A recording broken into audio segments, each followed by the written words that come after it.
But we even have to be careful with trying to be independent, like we don't need anybody. It's because we have this self-fulfilling prophecy that,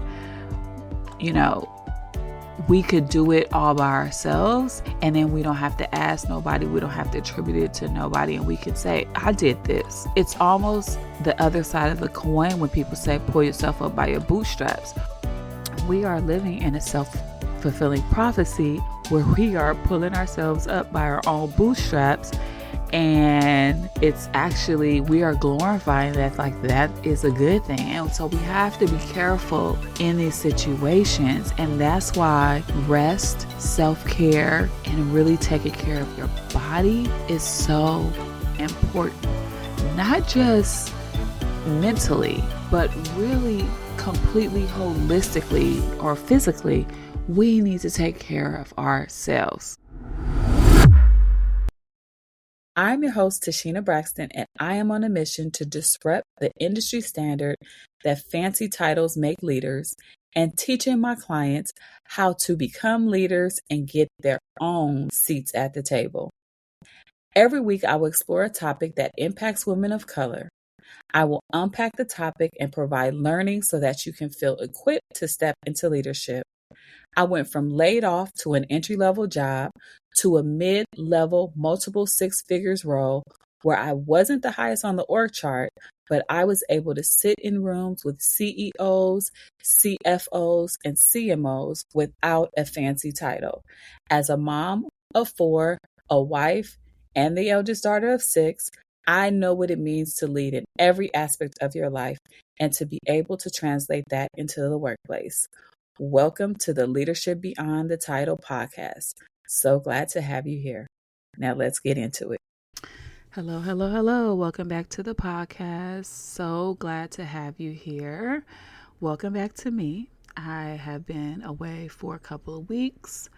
I got really sick after the election. And I was, for the first week after election, feeling just so stressed out because here I am, a mom of 4 and someone who is just starting a business, and knowing what is ahead has gotten me kind of stressed out about it and wondering or questioning whether or not I'm doing the right thing. And then last week, I got really sick. And so I think it's just the accumulation of all the stress and all the just thinking about what was going to happen or what's going to happen. And it got me really sick to the point where I don't even remember being this sick ever in my life, even when I had COVID. It had me down for maybe a day, and then I was back in action. But this cold this time really got me to the point that I had to make a visit to the doctor's office. And so I am glad to be back right before Thanksgiving. I'm able to cook for my family and do all the things. And so I'm just happy to be back. But today I wanted to talk a little bit about self-care. Given the past 2 weeks that I have had such a hard and difficult time just keeping up and just maintaining my same level of output, and how important self-care is, how important it is to listen to your body, and how important it is to know when you are stressed and when you need to just slow it down. So really, this is also kind of a reflection of some of the women around me or some of my clients that I coach, where I notice that they are under so much pressure at work to perform. And for the ones that are entrepreneurs, there is pressure to show up consistently for their business. And especially right now when you are trying to wrap your head around doing all the things for the holidays, but then you still have deadlines. You still have to submit those reviews for the end of the year. You still have to do all the things that work requires, and it could get really hard. And so When you are the head of the family and you are in charge of keeping the family together, and you have to go to work every day, whether that is your own business or it is for a 9 to 5 job, there's a lot of stress and there is a lot of necessity. There's a lot of, you just really need to be able to take the time for your own self-care. And so that's what I wanted to dive in today. So the world tells women that they should give everything and every drop of energy to caring for others.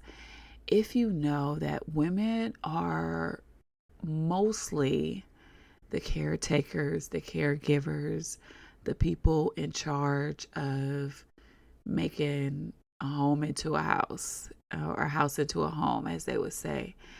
And that requires them to do a lot of different tasks, a lot of different juggling acts all the time.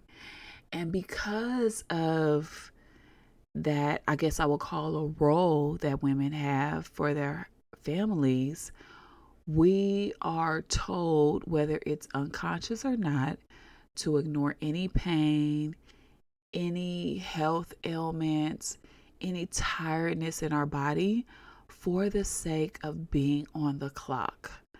So we have to still punch in and punch out, whether that is an actual clock or metaphorical clock.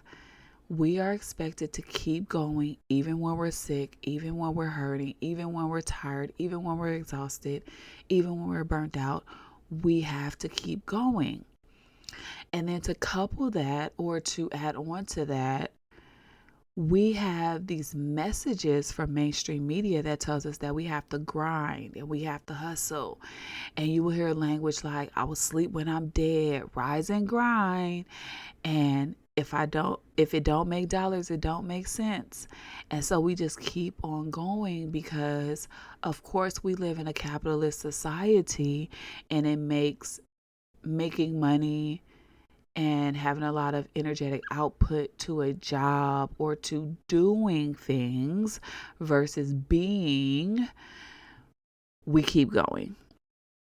We don't stop, and we feel like we have the obligation to keep going even when we don't feel like that. And even when you hear things like, you got to fill up your cup first, it is usually spoken in the context of filling up your cup so you can pour it out again. It's not fill up your cup so you can rest, fill up your cup so you can just chill, fill up your cup so you can just relax. It's fill up your cup so you can be ready to go at it again when you're ready. Just enough to deplete you some more until you have to refill that cup again. And, I've used this language and I have said it without really thinking about it because it's one of those famous slogans or phrases. But now that I'm starting to be more mindful of the words that come out of my mouth, it's really important for me to really think about the things that I'm saying that may be inadvertently just creating an environment or a situation that I really don't want to happen.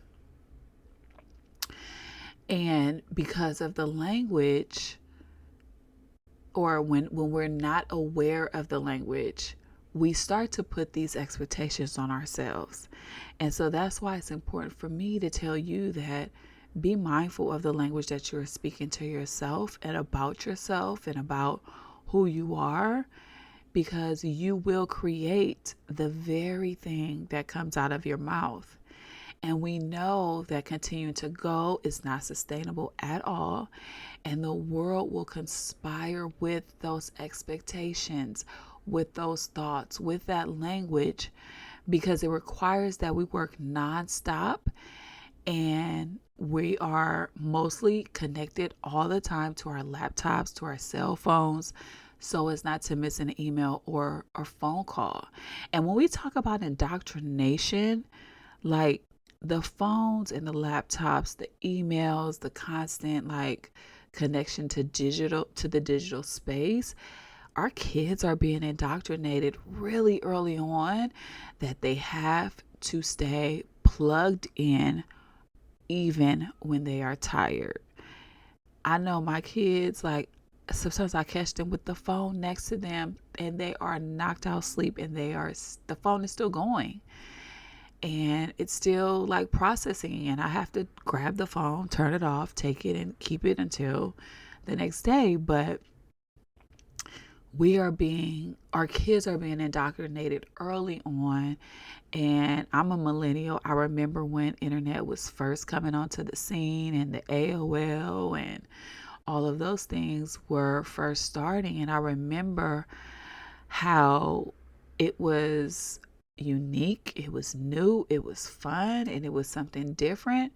But when we started adding on things like social media and added things where Google was your best friend, right? I remember in my household actually having encyclopedias, and I wish they still made encyclopedias. But I guess the world and information moves too fast. We would have to, update those all the time. But there was something about not being connected in a way that makes you lose sleep, that makes you exhausted, that makes you tired, or that makes you just feel like you cannot get away. So, as women of color, it is time for us to begin to make self-care and rest a priority in our lives.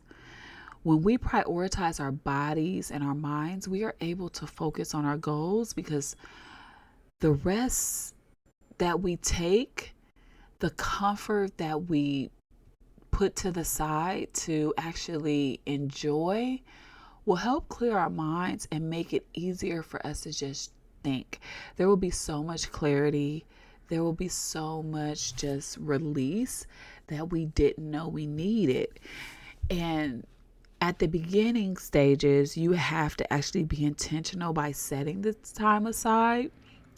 But as you start to make a habit of it, just like exercise, just like eating well, just like, your habits of doing your homework every day, if you're a college student or a teenager or a child, and those habits have to be created. We have to create those different signals in our brain to do something new.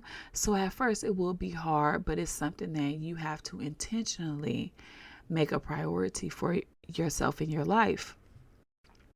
When I coach my clients and they are in the process of accomplishing big goals, I am always curious about how they are feeling and how they are dealing with the normal pressures of life. And the reason why I'm curious about this is because I am looking to measure the amount of exhaustion or burnout or even relaxation that is currently in their lives, because it's really hard to be able to meet your goals and to get what you need done when you are not well rested, when you can't think. I know for me, when I have a lot going on and there's a lot coming at me, I cannot even think. I'm missing appointments. I'm not eating. I'm forgetting things really fast. We just want to make sure that we set those times aside for ourselves so that we can actually get the results that we want, that we can actually meet our goals, that we actually don't, fall out or burn out by the time we get there. And when we function in a way that we can do it all and do it all alone, we create more harm and more exhaustion. And so I am big on community and getting help and having people around you to support you, because it is a never ending cycle when you think that you can do all the things all by yourself. Especially if you're trying to do all the things and some of those things you aren't even good at. So it's going to take you even longer to do the thing because you're not even really good at it. So something that I've noticed for myself, but also for the women I coach, it's a constant attempt to prove your worth and making sure that you tick every single box on your to-do list. And especially for Black women, we are told, whether directly or indirectly, that we have to do more than anyone else if we want to somewhat be looked at as worth it. In my life, what this looked like for me was more education, more training, more learning. And here's the thing. I genuinely love to learn. It fuels my energy and it just makes me feel that I'm making some level of progress in my life by being equipped with new information that can be useful in my life. But it becomes an addiction when getting that education in some ways gives me the attention that I secretly want or secretly desire, so that people have their eyes on me and say, oh, she's the smart one. She has the answer. She can help with whatever it is.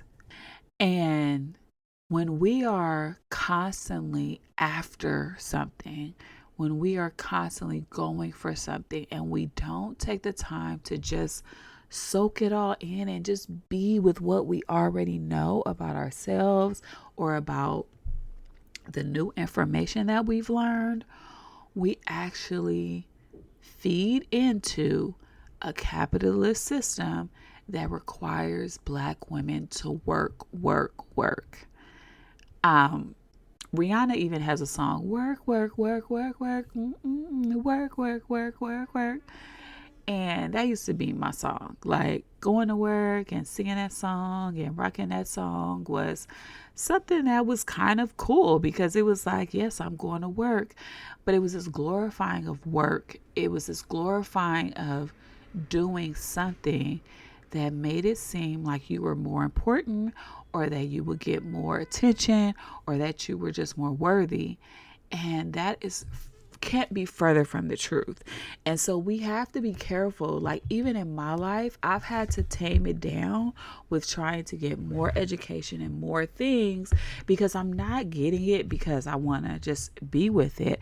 I'm getting it because I think, oh, this is going to fuel me to do something else. I'm going to do more. I'm going to have more. I'm going to be able to do more things that, I probably shouldn't do. That's going to tire me out even more.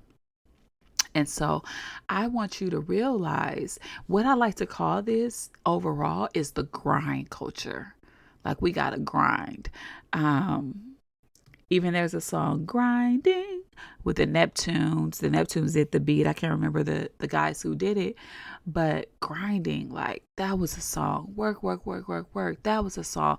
Independent Women from Destiny Child. That was a song. And like I said, trying to do things alone creates more harm and it creates more exhaustion. And so we even have to be careful with trying to be independent, like we don't need anybody. And so it's because we have this self-fulfilling prophecy that, we could do it all by ourselves, and then we don't have to ask nobody. We don't have to attribute it to nobody. And we can say, I did this. It's almost the other side of the coin when people say, pull yourself up by your bootstraps. We are living in a self-fulfilling prophecy where we are pulling ourselves up by our own bootstraps, and it's actually, we are glorifying that, like that is a good thing. And so we have to be careful in these situations. And that's why rest, self-care, and really taking care of your body is so important. Not just mentally, but really completely holistically or physically, we need to take care of ourselves. So the first step is to gain awareness that you are indeed in need of rest, and that you are not failing, and you are not unworthy when you require rest. There were so many times where I did not participate in the happy hours. I didn't do extra things at work. I come home and I'm not going to cook dinner for the night because I wanted to recognize my body's need for rest. I know that it's important to me and I don't ever want to overlook that.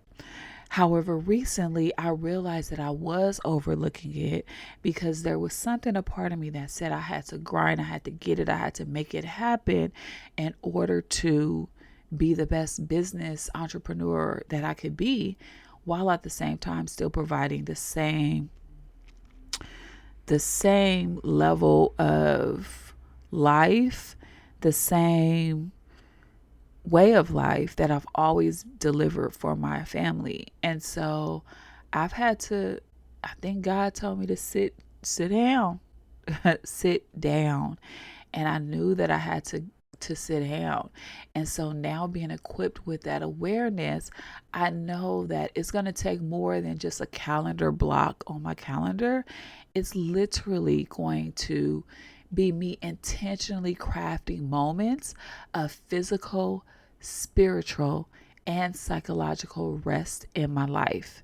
And physical, of course, is exercise. It is, movement, doing something with your body. Spiritual could be prayer. I love prayer. I love seeking God. I love going to God for the things that I need.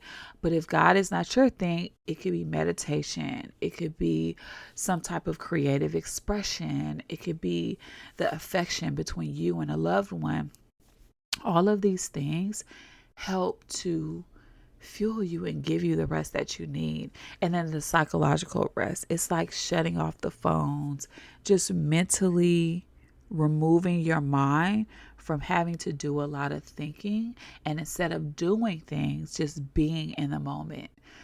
Just watching nature, just noticing the sounds, noticing the texture of the food on your tongue, noticing how different parts of your body feel and where it feels. These are the things that help us to bring rest into our lives. And so every day, I want you to find 30 minutes, exercise, meditation, any type of creative expression or affection or anything like that.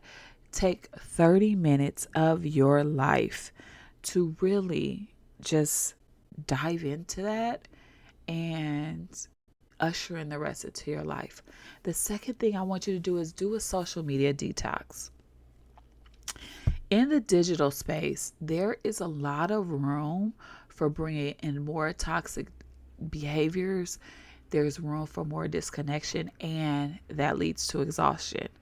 And so we know that when we get on social media, you may not think it, but there is a lot of comparison that's really been happening. You see this in the studies of teenagers, where teenagers really go on social media and they start to compare themselves to other people. And this really fuels that desire for doing more and trying new things or trying to stand out. But it also makes kids feel like they're unworthy. They're not good enough. They need to be more skinny. They need to have longer hair. They need to be able to sing, be able to dance. They need to be able to do art like someone else does. They need to learn how to play sports like somebody else does. And there's a lot of comparison. Even like, this person has a nice wardrobe, I gotta have that nice wardrobe too. Or look at the fame or the attention they're getting, so I gotta have that too. And so social media does this to us.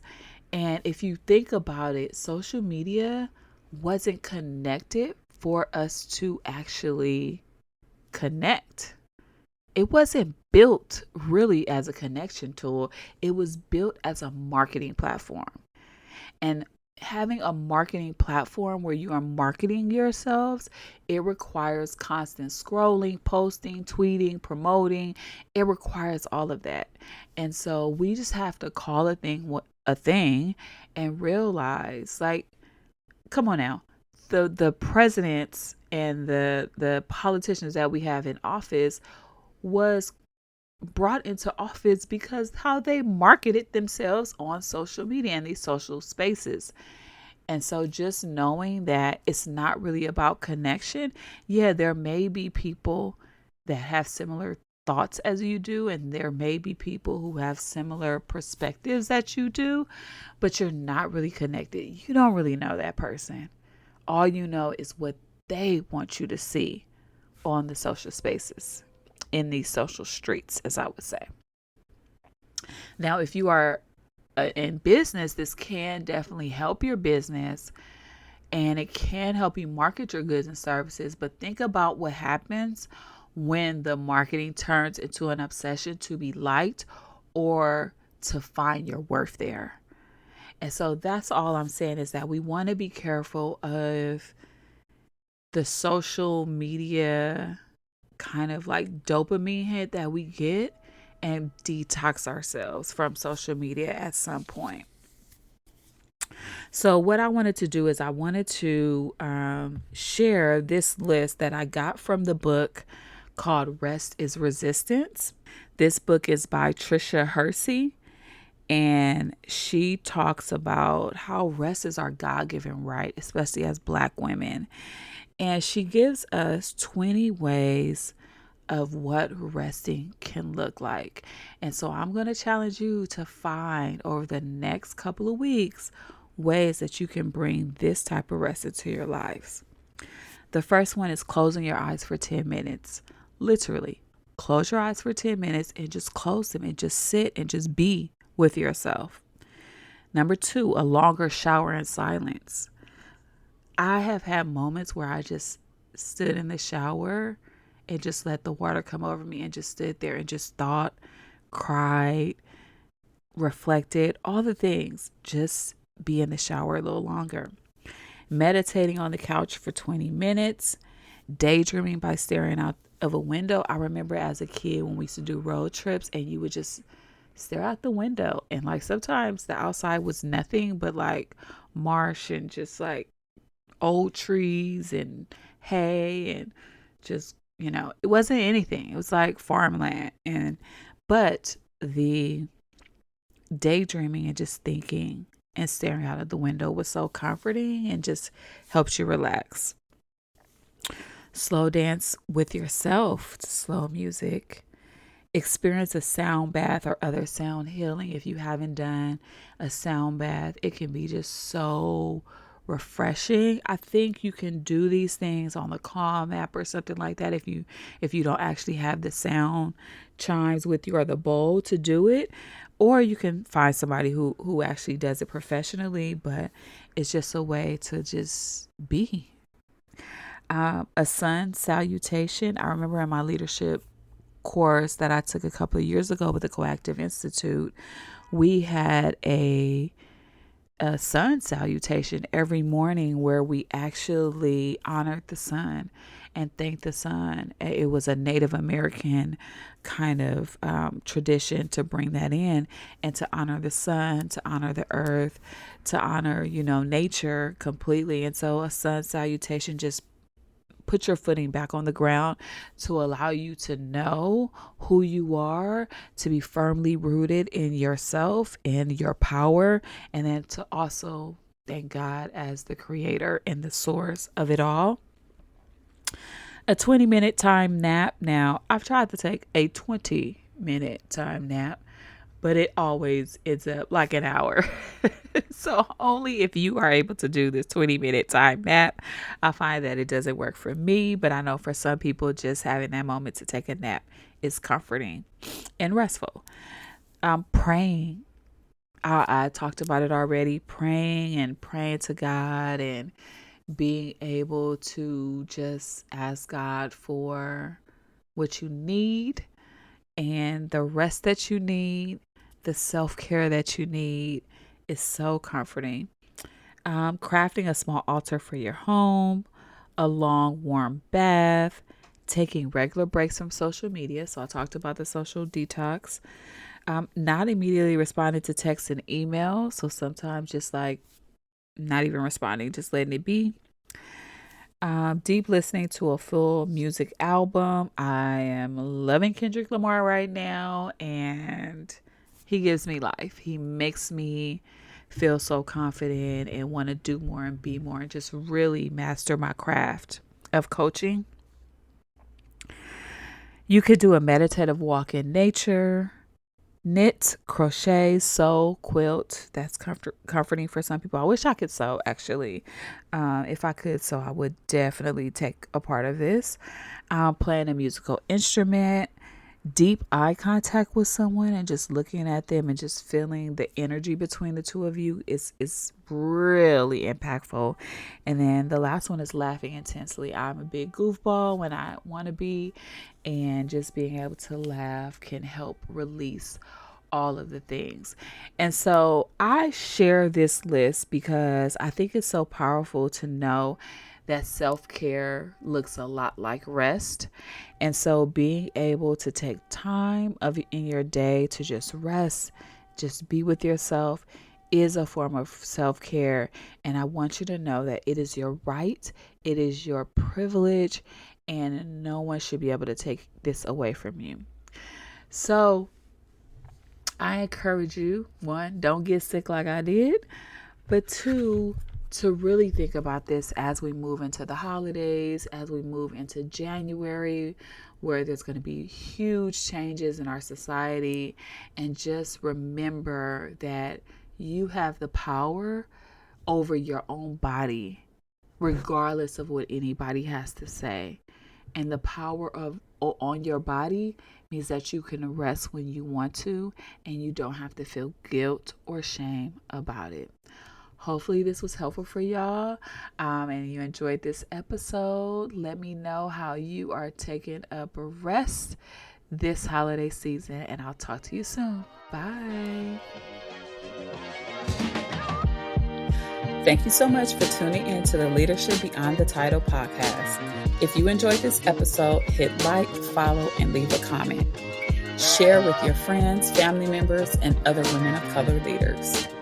Inside my one-on-one leadership coaching program, I will help you become the leader that you want to be with work-life integration and peace. By tapping into networks, growing your visibility and confidence, you will go from untapped, unseen, and underrepresented to attracting opportunities to take your career and your life to the next level. I use an equity-centered lens in my approach so that you feel seen, safe, empowered, excited, and committed to attract, create, and land opportunities in an unconventional way. To work with me, join my email newsletter, or to learn more about me, click the links in the show notes. Thank you for listening, and I look forward to being your coach. See you next week.